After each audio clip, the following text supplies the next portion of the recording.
Corona की negative report के कमाल की इमोशनल कहानी।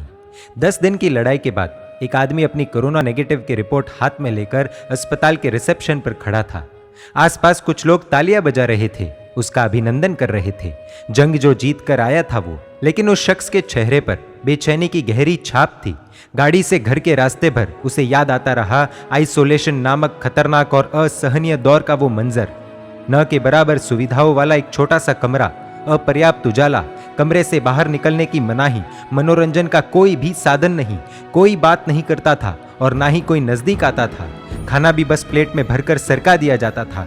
कैसे गुजारे उसने वो 10 दिन, ये तो वही जानता था। घर पहुंचते ही स्वागत में खड़े उत्साही पत्नी और बच्चों को एक तरफ छोड़कर वह शख्स सीधे घर के एक उपेक्षित कोने में रहे हुए कमरे में गया, जहां मां पिछले 5 वर्षों से पड़ी थी।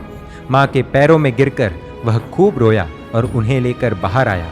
पिता की मृत्यु के बाद पिछले 5 वर्षों से एकांतवास यानी आइसोलेशन भोग रही मां से कहा कि मां, आज से हम सब एक साथ एक जगह पर ही रहेंगे। मां को भी बड़ा आश्चर्य लगा कि आखिर बेटे ने उसकी पत्नी के सामने ऐसा कहने की हिम्मत कैसे कर ली। इतना बड़ा हृदय परिवर्तन एकाएक कैसे हो गया।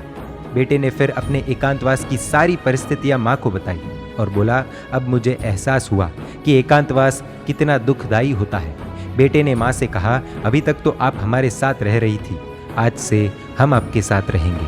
अगर किसी को घुटनों और जोड़ों के दर्द की तकलीफ है तो उसे आप नज़दीकी मेडिकल स्टोर से वृद्धि पेन रिलीफ ऑयल लाकर लगाने की सलाह दे सकते हैं। वीडियो पसंद आया हो तो शेयर ज़रूर कीजिएगा और अपनी राय कमेंट बॉक्स में डालना न भूलें। और ऐसी इमोशनल कहानियों के लिए emotional video stories page like कर दीजिए।